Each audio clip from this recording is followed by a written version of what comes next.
Me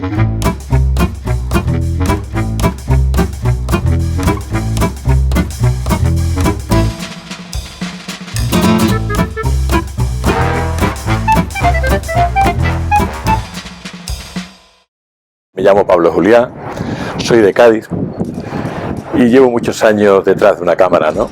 Que es lo que realmente siempre me ha gustado, mirar la vida a través de un objetivo, ¿no?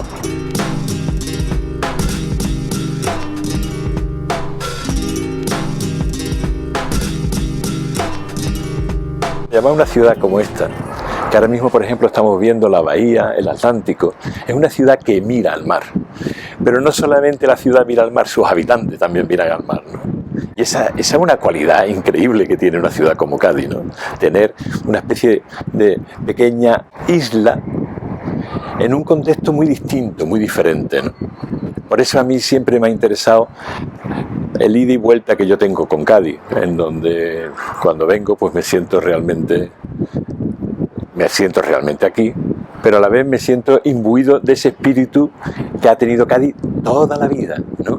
Ese sentido de la existencia tan especial. Aquí se vive con poco y sobre todo su gente es absolutamente abierta, entrañable, cercana, curiosa. Tú le puedes decir, oye, no, es que estoy aquí porque he hecho no sé qué, y que lo que has hecho, porque lo has hecho, a qué te has dedicado. Hay otras ciudades que son más endogámicas, más cerradas de sí mismas. Cádiz no. Cádiz tiene ese punto de universalidad que a mí me encanta, ¿no? Y además una universalidad cachonda, ¿no?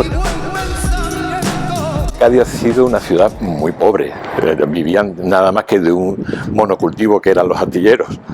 Entonces esa pobreza también le ha dado a la gente una curiosidad extraña, ¿no? No estaban dotados de todo, tenían falta de todo, pero esa falta de todo lo que te estimula es a la búsqueda de lo que hay, ¿no?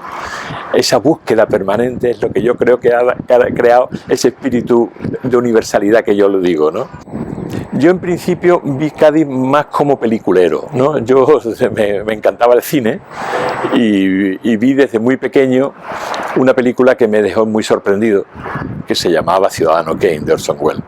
Bueno, yo ahí con 13 o 14 años, que no entendí nada la película, solamente vi que con un ángulo tú podías contar el poder, ¿no?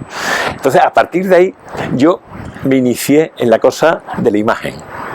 Pero claro, entonces hacer cine era muy complicado. Y yo tenía una cámara que me había traído un cura, un jesuita del Japón, una Yashica Minister D, y con eso empecé a buscar todo tipo de imagen habido y por haber, muy infantil. Pero bueno, son las mejores, porque en un principio esas son las que nos íbamos a la playa en invierno, un día a lo mejor quizás como hoy, ¿no? Y veíamos las muñecas tiradas, despanzurradas, tal, y hacíamos escenarios surrealistas, ¿no? Nada más que hago mirar aquella primera imagen que yo hice, que de alguna manera es la que me ha justificado toda la vida. Yo creo que esas son las claves quizás de un fotógrafo. Es una ciudad de la que me considero un extranjero, pero a la vez soy de aquí. Ese sentido de extranjería te da una capacidad de extrañeza con la ciudad que te da de la abstracción de la ciudad.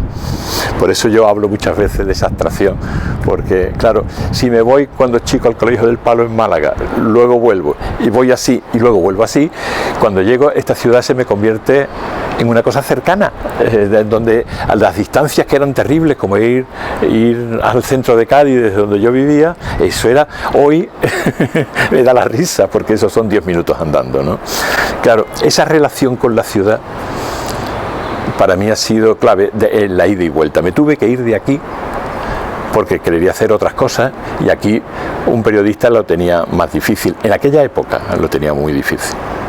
Había que poner un caballito, como yo digo, en la plaza de San Juan de Dios, ¿no? Y hacerle foto a los soldados y a las chachas, que era lo que se hacía entonces, que es lo que se sigue haciendo en muchos sitios. En Tánger lo he visto hace poco, pero claro, yo pues quería hacer otras cosas, ¿no? Y ya mi obsesión era estar en el país, conseguí estar en el país, puse el estudio antes y siempre vuelvo a Cádiz. Yo creo que cuando se habla siempre de frontera, se piensan en fronteras terrestres, ¿no? No se piensa casi nunca en fronteras líquidas, no se piensa en fronteras como el mar, ¿no?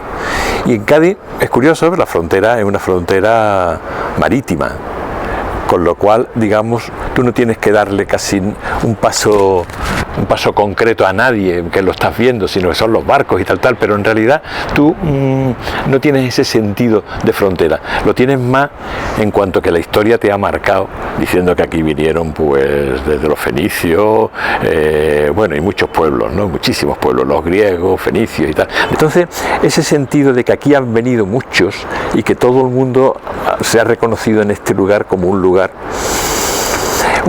que está entre dos continentes, dos mares. La verdad es que siempre se ha notado que es un lugar de encuentro, ¿no? Un lugar de encuentro de muchas culturas, diferentes todas e interesantes todas.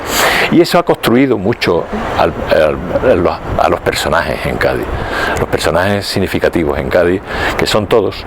Y sobre todo que hay una cosa muy curiosa, que Cádiz admira mucho tanto a un cerebro como puede ser, yo qué sé, Rafael Alberti, pero también puede admirar muchísimo al Manteca, que es uno de los digamos, un tabernero increíble que llevaba los pollos a Miami y se peleaba allí en Cuba, ¿no? Con eso. O sea, es que ese fenómeno aquí se universaliza al personaje por encima de su pretendida categoría intelectual.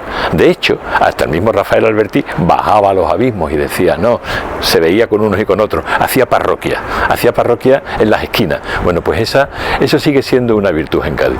Y ahí tenemos a gente, por ejemplo, como Fernando Quiñones, ¿no? Que es un personaje interesantísimo, o Juan José Telle, que son personas que tienen una manera de escribir y una cultura tan distinta a lo que se puede entender fuera de Cádiz. No es que sea mejor ni peor, sino diferente.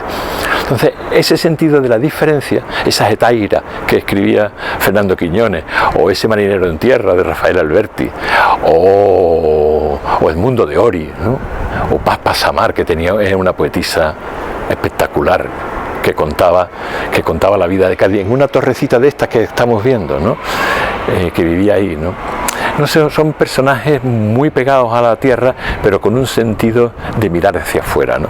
Rafael Alberti, por ejemplo, se le hizo un homenaje cuando vino aquí y tal, salió en la ciudad, se veía con niños, se veía en los carnavales, tenía una capacidad para saber estar en la ciudad con una sencillez increíble, porque bueno, es que no es que sea una postura, como mucha gente se hace, digamos, no, ahora vamos a ir no, es su forma de ser, su forma, y él era una persona difícil, digamos, pero le encantaba subirse al vaporcito del puerto, país del vapor, y luego asistía a todo aquello que le pedían. O Fernando Quiñones, que te lo encontrabas en la playa con su hija, por la mañana temprano, y tú le decías, oye, que te voy a hacer una foto. Nadie se quiere hacer una foto en bañador, nadie.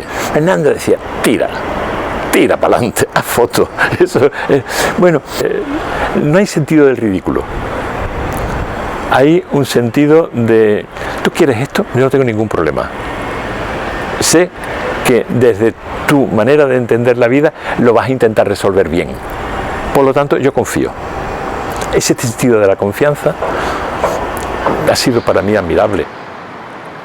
También tenemos que tener en cuenta lo que significó para Cádiz la Constitución de 1812, que recordemos que vienen todos los pueblos americanos a Cádiz y constituyen las Cortes de Cádiz. Pues ese espíritu yo creo que ha marcado mucho en Cádiz y ha marcado también sobre todo un cierto espíritu de estar por encima de cosas. Todo, no hace falta que se sea o de derecha o de izquierda, pero todos tienen un punto ácrata en Cádiz. Bueno, a mí me gustaría destacar el papel de la mujer en Cádiz, en los carnavales, por ejemplo, en la vida que siempre ha tenido. Yo recuerdo siempre de chico que las mujeres en Cádiz entraban en los bares, solas, que en otros sitios no entraban.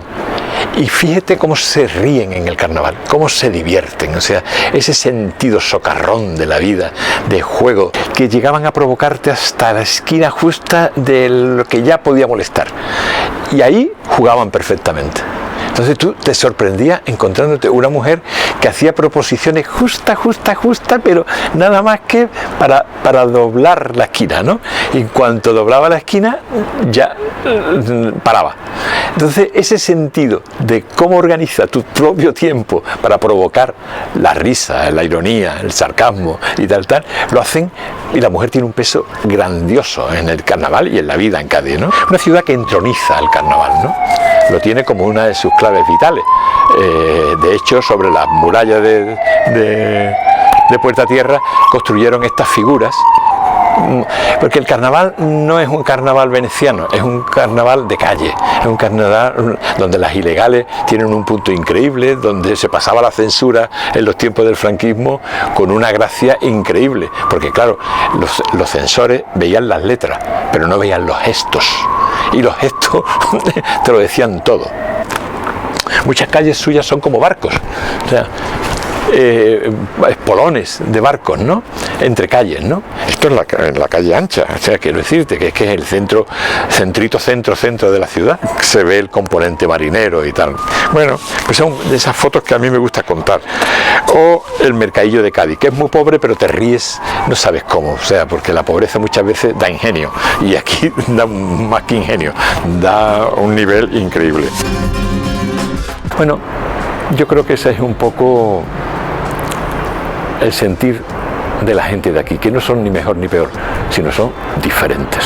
Ese es el sentido que yo me gustaría marcar. No hacer una apología falsa de que hay que ver qué bonitos somos, qué guapos somos, sino qué diferentes somos, porque tenemos un basamento distinto. Hemos sido tierra de acogida, y esa tierra de acogida se nota en sus habitantes, porque los ADN lo marcan, y lo van marcando durante siglos. Bueno, pues eso es un poco la historia del gaditano, ni más ni menos, así de simple. La Habana y yo se estableció una conexión que ha durado y que perdura.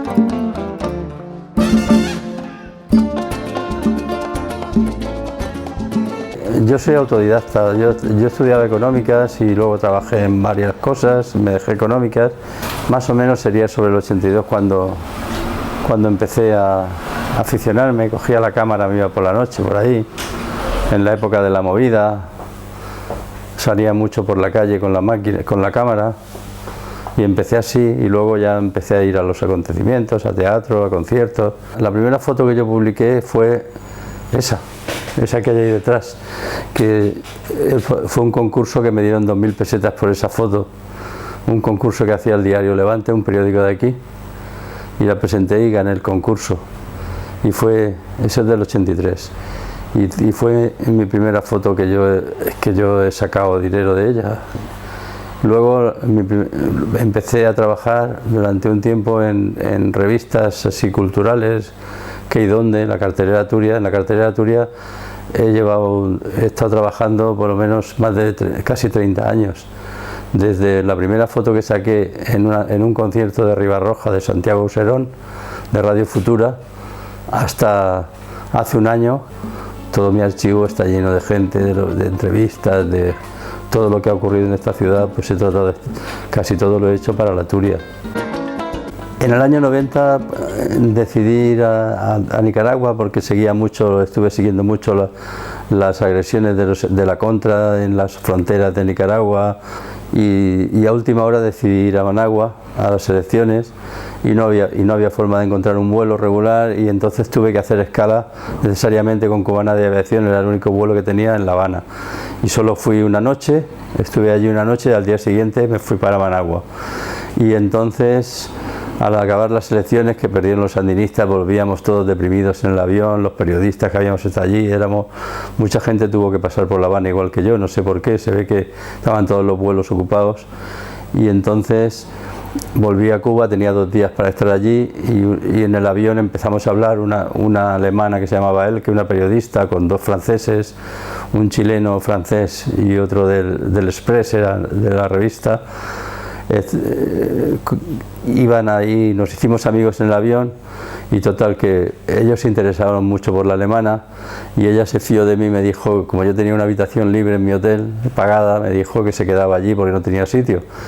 y claro, los franceses no cejaron en su empeño de buscarla y la llamaron por teléfono para invitarla a cenar con un fotógrafo famoso de Cuba, y entonces ella les dijo, si no va el flaco, no voy yo, y total que le dijeron, venga, que se venga.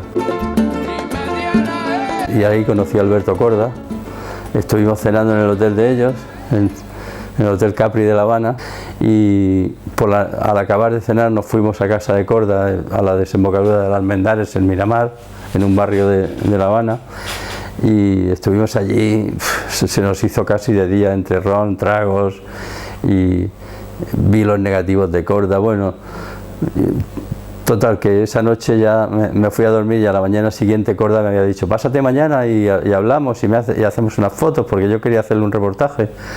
Y total que me convenció de que me quedara unos días más y me acompañó a Cubana de Aviación para cambiar el pasaje, y me dice, vamos a ir a ver al Figueroa, que es mi ayudante durante la época de mi estudio, los estudios Korda, de los años 50 y tantos, 60, en los años 60.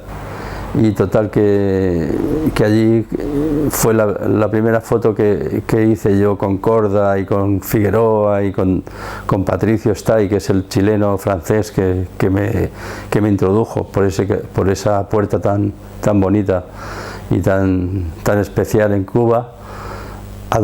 Así fue como durante esos días que me quedé en La Habana empezó mi relación con esa ciudad, y aún sigue, no se me olvidará nunca. Y estaré agradecido a Elke y a Patricio, porque la pasión que empezaron a sentir ellos me llevó a Korda y a Cuba y a La Habana principalmente. Salí deseando volver, lo que pasa es que no pude hacerlo hasta el año 93, que volví para hacer un reportaje de un hospital con unos compañeros de aquí de Valencia, con unos médicos. Fui allí y ya aproveché para moverme más por La Habana para ver a mis amistades y ir haciendo la relación, porque luego de ahí surgió que yo traje a Korda una exposición que yo comisarié aquí, luego Figueroa y yo hicimos una exposición juntos aquí en Valencia también, que se llamaba Encuentro, de fotos de La Habana de los dos. Luego cuando volví de viaje en el 94 otra vez. Hay años que he ido, durante la década de los 90, que he ido tres veces, como a lo mejor, porque habían acontecimientos, hacía el esfuerzo, todos esos viajes me los he pagado yo, luego rentabilizaba.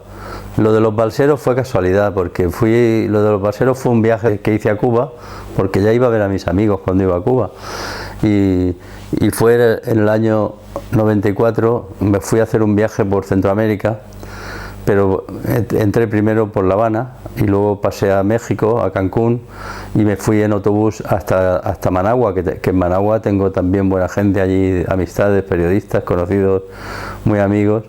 Y entonces en ese viaje, cuando estaba en Guatemala, creo, estaba en el hotel y pongo la televisión y veo balseros, han dejado que salgan los balseros, y aún tenía yo que estar 15 días en Managua porque tenía que hacer un trabajo allí, y me dio una rabia, y entonces rápidamente, cuando acabaron esos 15 días, me volví a La Habana, llamé a Mauricio Vicent y le preguntó, ¿cómo está lo de los balseros? Dice, vete, cógete un carro, agárrate y vete a tal sitio, a tal sitio, a tal sitio. Me dio la clave y pude pillar 3 días aún que dejaban salir a los balseros. Estuve con ellos, cómo fabricaban las balsas, bueno, compartí con ellos mucho. Mi último viaje así, que fue adrede, porque en el 99 fui 3 veces, creo. Korda, ya mantuvimos nuestra amistad, él había venido aquí, siempre que venía a Madrid quedábamos como fuera, y su 70 cumpleaños invitó a sus 3 mujeres y a mí. Y estuve con él todo el cumpleaños, toda la fiesta, estuvimos juntos. Y fue en el 99 la cumbre iberoamericana, cuando fue Juan Carlos por primera vez, no fue en viaje oficial, estuve también cubriendo esto, y ya entonces, a partir de esa fecha, por lo que fuera, me dio por viajar a otros sitios. Siempre tenía La Habana ahí en mi cabeza, hasta que estuve 15 años sin ir. Venían ellos, mis amigos venían aquí, pero yo tenía ganas de volver. Y ya cuando, aprovechando la visita de Obama, que era el primer presidente en todos los años del 59 o desde los años 50 que había ido a Cuba, quise estar allí y aproveché eso, seguir a Obama allí en La Habana, la gente por la calle. Me quedé a ver a los Rolling también, estuve viendo el concierto de los Rolling, que fue apoteósico. Y después, el año pasado, en 2019, era el 500 centenario de La Habana y dije, tengo que estar. La gente estaba volcada con el 500 aniversario. Vi por última vez a Eusebio Leal, que por eso tengo una foto del rey Felipe y Leticia con Eusebio, porque Eusebio ha sido el transformador, ha conseguido involucrar a toda la gente, porque allí no tenían dinero, para restaurar La Habana Vieja y conservar todo el patrimonio de la ciudad. Ha sido él es prácticamente el alcalde de La Habana, que ha conseguido levantar que aquello no se cayera. Al llegar allí, lo que me impresionó más de la ciudad no fue su gente y sobre todo el malecón. Yo me quedé con el malecón. Cada vez que voy a La Habana me lo recorro varias veces, que son un montón de kilómetros, y es que es un encuentro con la gente que te habla, que te viene a buscar, que tú los vas a buscar a ellos. Eso me atrajo mucho. Luego la música tradicional y sobre todo la gente. En las ciudades es la gente. En el prólogo que escribió Manolo Vázquez Montalbán, cuando mi exposición Encuentro, decía eso, que La Habana es su gente, lo titulaba más o menos así, y es verdad. Lo que más me atrajo de Cuba fue la gente, los cubanos y las cubanas. En mi segundo viaje a La Habana, en el año 93, en uno de mis paseos por el malecón, con la cámara al hombro, una familia me dijo que les hiciera una foto, les dije, y me invitaban a un trago del ron que fabrican ellos, que no hay que beberlo porque te mueres, y me pidieron una foto y les dije, me tienes que dejar fotografiar a los niños, y es cuando hice la foto esta de los niños. La he usado como bono contra el bloqueo, por las libertades. El último viaje, cuando fui a ver a Obama, a la visita de Obama, busqué a los niños porque me dio la manía de a ver si los encuentro, a ver qué ha sido de ellos, si se ha ido uno de balsero, si la otra dónde está, qué está haciendo. Y me volví loco por el Centro Habana, porque fue donde hice la foto, a la altura del malecón que está Centro Habana, y me recorrí Centro Habana varios días, me hice polvo porque de caminar con las fotos, y casualmente iba caminando hacia el Capitolio para el acto de cierre del aniversario, y le pregunté a una vieja, le enseñé la fotocopia de la foto y me dijo, ¿estos viven ahí? Se confundió y no eran ellos, eran sus tíos, era otra generación después. Pero bueno, los he encontrado, sé cómo se llaman, y el padre murió, se cayó en el malecón, se separó de la madre antes, y la madre se llevó a los niños y no saben, y es una familia que no tiene contacto. Solo volvió la niña cuando murió el padre y dicen que a lo mejor estaba por Varadero, pero vino la pandemia y entonces no me la están encontrando, pero espero encontrarla. Si ves la foto, toda foto tiene historia.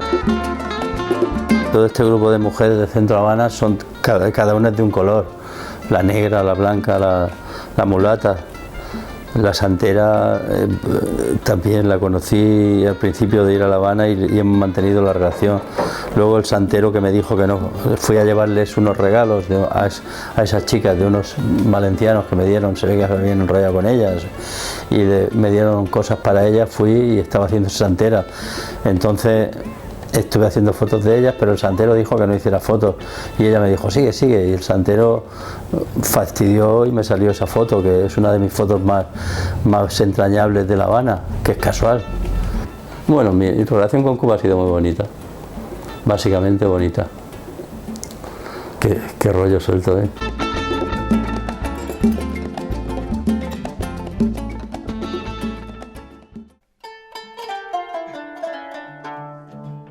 Soy Ricardo Martín, fotógrafo. con ya larga trayectoria de mis comienzos en la prensa local de allí de Granada, aunque realmente fue una Jessica Minister en Motril, donde vivía estudiando bachiller, con la que comencé a hacer mis primeras fotos.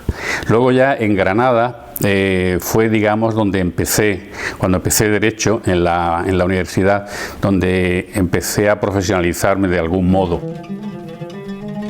Empecé a hacer fotos de calle, fotos muy al estilo Cartier-Bresson, con un toque irónico, observando lo que veía, lo que se ponía delante de la vista, ¿no? Y eran fotos que se publicaron al principio en el periódico Patria, y al cabo de un tiempo me llamaron del periódico Ideal, y ahí digamos que comencé lo que es realmente la tarea de un fotoreportero. Junto con otro compañero, Antonio Ramos Espejo, iniciamos una serie de reportajes muy interesantes, recorriendo primero Andalucía, y luego tuvimos la oportunidad también de desplazarnos fuera, incluso de España. Recuerdo que mi primer viaje, por ejemplo, fue a Frankfurt, siguiendo a los emigrantes andaluces y granadinos que allí trabajaban en la Opel, recuerdo, en Rüsselsheim. Y fue en 1976, con la salida del diario El País, con lo que yo estrené profesionalmente Madrid, ¿no? Estaban buscando fotógrafos en el año 76, a primeros de año. César Luca era el jefe de fotografía. Le mandé un dossier de fotos que yo había hecho, precisamente de las que yo comentaba antes de Granada, de mis reportajes con Antonio Ramos. Hecho ya en aquella época con una Leica, que antes quizás no lo dije, una Leica que me compré, que fue también la que me hizo quizás seguramente enamorarme mucho más de la fotografía. Y al cabo de unos meses me llamó y me incorporé al mes siguiente de salir el País. O sea que llevo aquí en Madrid desde los mismos años que lleva en la calle el periódico El País. El acto de fotografiar creo que es... exige mucha cautela, ¿no? En el fondo es una invasión, quieras que no, ¿no? Hay fotógrafos que parece que imponen su presencia a codazos, ¿no? Y entonces eso también cohíbe mucho a determinada gente que no sabes por dónde, que no sabes qué personalidad tienen, ¿eh? Pues puede que sea incluso más tímido que tú. Quizás me he llevado más por la observación y por un poco el análisis, en el que también interviene y tiene mucha importancia el silencio. Que hay, digamos, personajes o gente a la que fotografiáis y prefiere que le hables, ¿no? Porque prefiere estar entretenida, pero sin embargo hay otros personajes que en silencio tú los descubres mejor, ¿no? Parece que te detienen más a... Y en eso sí soy descarado, en observar, en eso sí soy descarado. Todas las ciudades son susceptibles de ser fotografiadas, ¿no? Pero a lo largo de mi experiencia yo me he dado cuenta que ha habido ciudades que yo he visitado, he recorrido, y a veces prácticamente no he hecho fotos porque me ha llamado mucho más la atención contemplarlas, observarlas con una atención pasiva, porque en el fondo la fotografía exige una atención mucho más activa y una atención que la simple mirada, digamos, del mirón pasajero, pues no es la misma. Yo a veces me recreo mucho más sin cámara. Eso me ayuda. Luego quizás pueda volver al trabajo, pero fotografiar no es observar ni es contemplar, ¿no? Es una actitud mucho más activa la fotografía. Por eso yo creo que fotografiar es un trabajo de atención decidida. Yo he vivido 2 años en Nueva York y he hecho muy pocas fotos. Eso parece una contradicción, pero se entiende porque es una ciudad en la que preferí vivir y conocerla de cerca, ¿no? Hay ciudades tan poderosas que uno teme no incorporar nada nuevo de su visión fotográfica, a no ser que la sigas conociendo o te quedes durante mucho tiempo y la descubras de otro modo, ¿no? Yo creo que eso ocurre también con Tánger, una ciudad que he descubierto mucho después, ¿no? pero que yo creo que es una ciudad tan atrapada por la literatura y por todas las resonancias sí, literarias, pictóricas, que cuando llegas allí te da la impresión de que necesitas mucho más tiempo para conocerla y mostrar, por lo menos en este momento, una visión nueva de Tánger. Bueno, la primera vez que fui a Tánger coincidió con la primera vez que fui a Marruecos. Yo tenía un amigo en Tetuán, Hamido Hamadi, un estudiante de medicina que conocí en Granada, me invitó a su boda y estuve allí, bueno, pues 3 o 4 días en Tetuán. Y luego hice el recorrido Tetuán, Ouarzazate, hasta Erfoud, hasta cerca del desierto, y luego volví ya por toda la costa, en Marrakech, Essaouira, a Larache y Tánger. Pero pasé fue muy de paso, no tuve la ocasión de conocerla a fondo. Y fue precisamente, pues, me parece que fue en el año 94, cuando El País me encargó un reportaje para el suplemento Tentaciones. Y fue la primera vez que, digamos, que me tomé, aunque también fueron muy pocos días, fue la primera vez que me tomé Tánger desde un punto de vista profesional, fotográfico, ¿no? Me acuerdo que me instalé en el hotel El Mensa, que me llamó muchísimo la atención con toda su historia a cuestas. Después he vuelto más, siempre han sido segundas impresiones, pero sigo diciendo que necesito estar allí tiempo y conocer mejor aquello. Me da la impresión de que Tánger tiene muchas más facetas. Hay un renacer de Tánger por parte de gente joven que hay allí, con un deseo de modernización también, que no cabe duda que lo está teniendo. Con Tánger puede pasar igual que lo que pasó con la Alpujarra, la que conozco muy bien, en la época de Gerald Brennan, ¿no? Esa atracción por lo exótico a veces es muy engañosa. Y no cabe duda, por supuesto, que el exotismo es un concepto también que se presta a discusión. A veces lo más cercano puede ser también lo más exótico, lo que tenemos más cerca, pero que no habíamos reparado en ello, ¿no? Pero hay ahora hay una atención nueva a la etnografía de nuevo, ¿no? A pensar que si te vas lejos y retratas caras distintas con ropaje distinto, eso tiene una pegada mucho mayor que lo cercano, ¿no? Bueno, puede llamar la atención, pero en el fondo estás, digamos, desconociendo un poco la foto amigable. Tú te vuelves ahí observador, te vuelves turista, y entonces la foto amigable, que es la que siempre se ha valorado, porque tú te acercas y conoces al personaje, pues la pierdes, ¿no? Te quedas como un mero observador. Ahí es la mezcla que hablábamos antes, ¿no? Es como un observador con cámara, entonces parece que no te lo estás tomando muy en serio. Y bueno, es la foto turística, y entonces ese es el gran peligro que a veces tienen ciudades con un atractivo exótico, de costumbres, de vestimenta.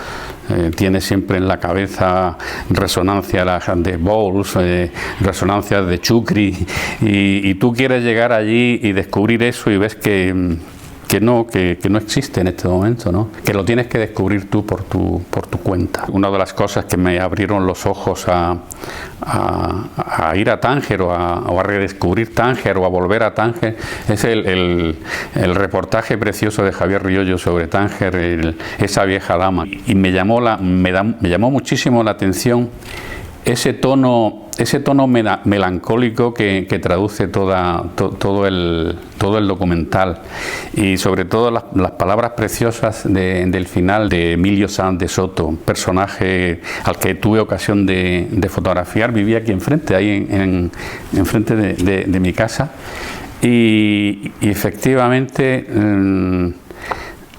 compartía con él esa visión que tenía de que Tánger pues al final queda en los recuerdos de esa gente, ¿no? Bueno, por supuesto de Tánger tengo libros ahí que son los que también me abren los ojos, no solamente de fotógrafos como Nicolás Müller, que estuvo allí 9 años viviendo, que tiene fotos maravillosas, ¿no? Sino también pintores desde Delacroix, Fortuny, Tapiró, con una vocación orientalista, pero que también te descubren un colorido, que esa es otra de las cosas que no hemos hablado, del colorido de Tánger, de la naturaleza de Tánger, del viento de Tánger. Son cosas que hacen que sea una ciudad con mucho imán, ¿no? El Zoco Chico realmente ha sido yo creo que es el epicentro de toda la actividad y de todas las visitas. También yo creo que hay una densidad de población siempre en esa calle, a la altura del Café Tingis, el Central, la pensión Fuentes. De todos modos es muy difícil hablar de Tánger o fotografiar Tánger sin caer en lugares comunes. Es muy difícil, muy difícil. Porque, bueno, también hay algún amigo que me ha dicho que es imposible hacer una mala foto en Tánger. Bueno, será porque sí, seguramente porque llama la atención prácticamente todo, pero ahí ya habría que ver qué es una buena foto, una mala foto, no lo sé. Por supuesto que cualquiera que llegue allí que queda atrapado por ese exotismo cercano que tenemos ahí a un tiro de piedra de este país, ¿no? Yo creo que también ese es el gran atractivo.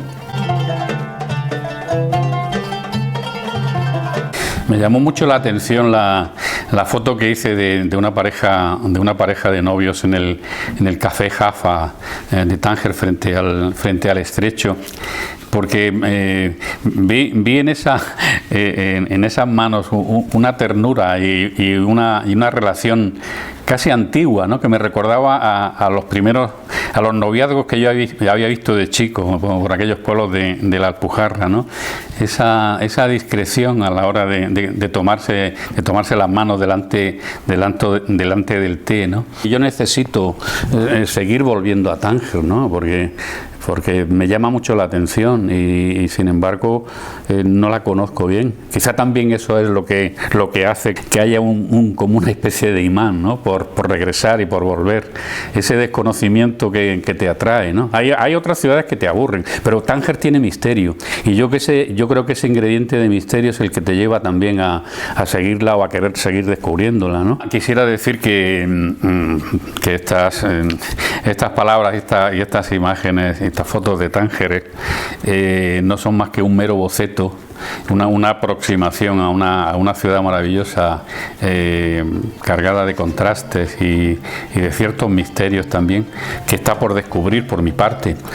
Son el boceto de un trabajo que yo quisiera, en el que quisiera profundizar mucho más a través de un mayor conocimiento de Tánger.